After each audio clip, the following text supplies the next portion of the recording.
Hola, hoy vamos a ver cómo cambiar idioma del sistema en REDMI 15C.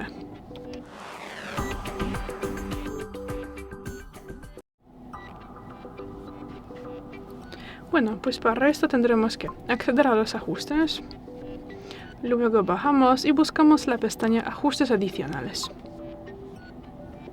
Tras eso abrimos la segunda posición idiomas e introducción de texto aquí, idiomas en la primera, y bueno, y luego podemos seleccionar cualquier idioma de la lista, también de qué país o región. En mi caso, yo quiero poner, por ejemplo, inglés de los Estados Unidos, pues pulsamos esta posición, luego salimos y ya es todo. Gracias por ver el vídeo, damos un like y suscríbanos. Hasta luego.